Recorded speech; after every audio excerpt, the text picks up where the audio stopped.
ముచ్చట్లలో ఇక శ్రీశైలం తాత ఇక మంచి ముచ్చట్లు పట్టుకొచ్చిండు. అన్ని పెద్ద ముచ్చట్లే ఉన్నాయి. ఇక చూస్తే ఏందో ఆ ముచ్చట్ల కథ ఏందో చూద్దాం. ఇక అక్కడక్కడైతే వాన క్లౌడ్ బరస్ట్ లెక్కనే జమ్మున గుమ్మరిస్తుంది. ఒక తాను ఎండ కొడుతుందో తాన వాన పడుతుంది.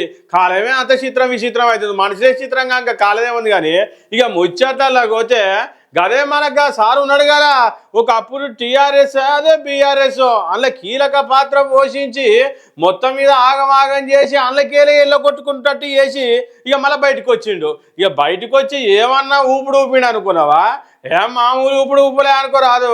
గదే ఒకప్పుడు హుజూర్నగర్ కాడ హుజూర్ నగర్ ఉంది కాడు మొగాన కరీంనగర్కి ఆగో గాడ పోటీ చేసి మొత్తం మీద కేసీఆర్కి అప్పట్లో సుక్కలు చూపించిన సారే ఇప్పుడు మళ్ళీ కేసీఆర్ తోటి దోస్తానం కాబోతుండని ఈ నోట ఆ నోట అందరి నోట గుసగుస అని వినబడుతుంది. మరి గదేనుల్లా మల్కాజ్గిరి ఎంపీ సారు ఈటెల రాజేందర్ సారు మరి ఒక దిక్కు గుసగుసలు వినబడుతున్నాయి. అవి నిజమేనా కాదా? ఇక అరుచుకుందాం పరి. రైట్, మల్కాజ్గిరి ఎంపీ సార్ అదే ఈటెల రాజేందర్ సార్ ఉన్నాడు కదా, ఒకప్పుడు హుజూరాబాద్కి వెళ్ళి ఆయన గజ్వేల్కి వెళ్ళి కేసీఆర్ మీద పోటీ చేసిండు. అదేనుల్లా ఎట్లయితేంది కేసీఆర్ను ఓడగొట్టాలని కంకరం కట్టుకున్నాడు. కానీ ఏమైంది, సారే ఓడిపోయింది 2 తావుల. ఇక గిట్లయితే కదా అని మల్కాజ్గిరికి వెళ్ళి ఎంపీగా పోటీ చేసి ఆయనతో గెలిచిండు. ఇక బీజేపీలో ఎన్నొద్దులకి వెళ్ళి పెద్ద పోస్ట్ వస్తుందా అని ఇక కళ్ళు కాయతట్టి చూసిండు. కానీ ఇంతకు రాలేదు. మరి ఆఖరికి మరి బీఆర్ఎస్ పార్టీలకు వస్తాడని చాలా అయితే గుసగుస పెడుతుండు. ఇదివరకే బీఆర్ఎస్ పార్టీలో సారథి 2nd పోస్టు అంటే 2వ స్థానంలో ఉండే ఓ దిక్కు మరి హరీష్ రావుకు ఓతట్టుందని చెప్పి రాజేందర్ సార్ పక్కకు తవ్విర్రని చాలా మంది అప్పట్లో గుసగుస పెట్టుకుర్రు. మరి ఇంతకు చూడాలే ముచ్చట, సారుకు మల్కాజ్గిరి చేసిన వాళ్ళు సీఎం అయ్యే అదృష్టం ఉన్నది. మరి ఈసారి కూడా సీఎం అయ్యే అదృష్టం బీఆర్ఎస్ పార్టీకి వెళ్ళి ఉందా ఏంది?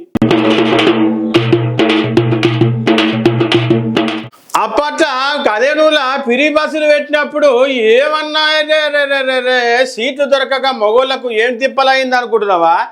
ఎక్కడిది, ఒక అక్క చీర కొనడానికి చార్మినార్ పోయిందంటుంది, ఒక అక్క కూరగాయలు కొనడానికి మోనా మార్కెట్ పోయిందంటుంది. ఇట్లా ఉత్తపుణ్యానికే బస్సులలో అడ్డగోలుగా తిరిగిలా ముచ్చట్లు సోషల్ మీడియాలో గిర్ర గిల్కరు కొరికినాయి.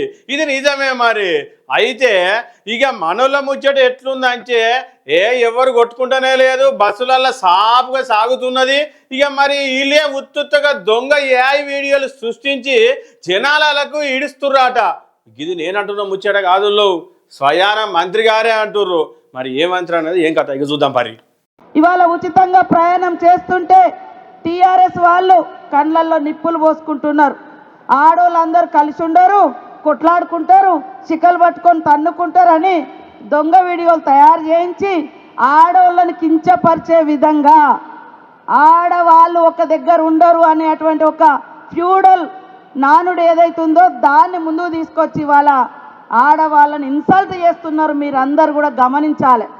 రైట్, రోజుకు లక్షల మంది వస్తుర్రు బస్సులలో, ఆడోళ్ళు ప్రయాణం చేస్తున్నారని ఆర్టీసీ లాభాలలో నడుస్తుందని ఆర్టీసీ వాళ్ళ ముచ్చట. ఇక మరి సీతక్క ముచ్చట ఇన్నరు కదా ఎట్లున్నదో. దొంగ వీడియోలు సృష్టించి కొట్టుకున్నట్టు ఇగో గిట్ల బయటకి ఇడుస్తుర్రు, జనాలకు అంటుర్రు. మరి ఇంతకు ఉత్తుత్తగానేనా నిజమేనా? మరి ఏది ఏమైనా కొంత ఆర్టీసీ అయితే లాభపడుతుంది, కొంచెం అదృష్టం అయితే 6 గ్యారంటీలలో ఇది ఒకటి కలిసిందని చెప్పుకొస్తుర్రు. మరి చూడాలే ముచ్చట ఎట్టెట్టుందో, ఇది ఏం కథో. ఏది ఏమైనా ఆడోళ్ళకైతే లాభం బాగానే జరుగుతుందో. మరి సీతక్క ఆడోళ్ళకి సపోర్ట్ చేయకపోతే మగోళ్ళకి సపోర్ట్ చేస్తా. అది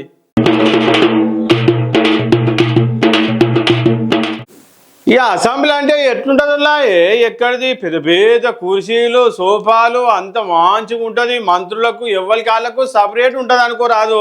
ఇక గట్లనే ఇంత మీడియా పాయింట్ కూడా సపరేట్ ఉంటుంది. గట్లనే ఏ పార్టీ వాళ్ళకు ఆ పార్టీకి కూడా ఇంత ఛాంబర్ లెక్క ఉంటుంది. మరి కాంగ్రెస్ వాళ్ళ ఛాంబర్ ఏమో మంచిగా నీట్గా బందోబస్తుగా మంచిగా చెక్కున అద్దాల లెక్క మెరిస్తట్టు ఎత్తురట. మరి గదే బీఆర్ఎస్ వాళ్ళ ఛాంబర్ కాడికి వస్తారికి ఆగో పెచ్చులు ఊడిపోతున్నాయట. మరి ఇంతకు ఈ కక్ష కట్టుకొని ఎవరైనా పెచ్చులు ఉడతట్టు వేస్తుర్రా అయ్యింది? అగో గా ముచ్చటేంది, గా కథ ఏంది? బీఆర్ఎస్ ఏమో మరి ఉత్తుతగానే అంటుర్రా అయ్యింది? ఇది నిజమేనా? ఇక చూద్దాం మరి. రైట్, అసెంబ్లీ మెయింటెనెన్స్ గాలికి వదిలేసినట్టే కనబడుతుందో ప్రభుత్వము. అదేనుల్లా బీఆర్ఎస్ ఎల్పీ కార్యాలయం మీద పెచ్చులుడి కింద పడ్డాయట. అగో నేను చెప్తున్న ముచ్చట కాదు, ఆడ కనబడుతున్నాయి కదా. ఆయనతో ఎవరైనా కూర్చుంటే ఎట్లా అవుతారు, పెద్ద ప్రమాదమే చావు. గత సంవత్సరం నుండి ఆర్ఎన్పి అధికారులు చెప్పినా కూడా పట్టించుకుంటలేదట. ఇంతకీ పరిస్థితి ఎందుకు వచ్చినట్టు ఏం కథ? ఇదేమన్నా కాంగ్రెస్ వాళ్ళు బీఆర్ఎస్ వాళ్ళు కట్టిరా సారు? ఆ జమానా నుంచి ఉన్నది మరి. చూడాలి, కాంగ్రెస్ ప్రభుత్వం వచ్చాక ప్రతిపక్ష పార్టీల కార్యాలయాన్ని కనీసం గిట్ల మెయింటెనెన్స్ కూడా చేయలేదని ఉత్తుత్త ఆరోపణలు వస్తున్నాయి. జర మంచిగా చూడరు ఆదురు సారు. ఇవాళ మీరుంటారు, రేపు ఇంకోళ్ళు ఉంటారు ప్రతిపక్షం వల్ల. గాయంత దానికి గిట్ల పట్టించుకోకపోతే ఎట్లా అని అందరు గుజ పెట్టుకోబట్టి. ఈ వెనకట బతుకమ్మ పండుగలు అంటే ఎట్లుండేది, ఎక్కడిది? పదొద్దుల నుంచే ఇక ఆయంత తంగెడు పువ్వు, గునుగు పువ్వు, ముత్యాల పువ్వు అని ఈ పువ్వు ఆ పువ్వు ఏరి ఏరి ఏరి యాస్ట్ వచ్చేది జనాలకు. మరి 10 రోజుల బతుకమ్మని ఎంత పెద్దగా చేసేది అనుకున్నావు? ఒక్కొక్కరు అయితే నా ఎత్తి చేసేది, ఆ మురిపమే వేరుండి అనుకో రాదు. అసలు బతుకమ్మ ఎట్లా చేయాలి, ఎంత మంచిగా ఆడాలి, ముద్దుగా వంగి వంగి బతుకమ్మలు ఆడి దానికో శాస్త్రం ఉన్నది, దానికో లెక్క ఉన్నది. కానీ ఇప్పుడు ఆ బతుకమ్మ చరిత్రనే మార్చేస్తున్నారు అనుకోరు. అందుకే ఈ బతుకమ్మ పండుగ ఎప్పుడు ఎల్లకాలం గుర్తుకుండిపోయేలా చేయాలని ఇగో జనం టీవీ తరపున బతుకమ్మ సంబరాలను అయితే పెట్టిరుల్లా. ఇగో 27 తారీఖు నాడు బతుకమ్మ సంబరాలు ఆలేరులో పెడుతురట. మరి ఎట్లా ఏం కథ అవన్నీ ఒకసారి చెప్పుకుందాం. రైట్, జనం టీవీ ఆధ్వర్యంలో ఆలేరుల బతుకమ్మ సంబరాలు మస్తు జోరుగా నడుస్తాయి అనుకో రాదు. ఎక్కడిది, చాలా మందే పెద్ద పెద్ద ముఖ్యమైన అతిథులు చాలా మందే వస్తారు. ఇక గట్లని మీరు కూడా ఉత్తగానే రాకురుల్లో చూడనీకి, బతుకమ్మ ఆడనీకే రారు అనుకో రాదు. ఇక ఒక్కొక్క బతుకమ్మకు ఒక్కొక్క ప్రైజ్ లెక్క ఉంటుంది.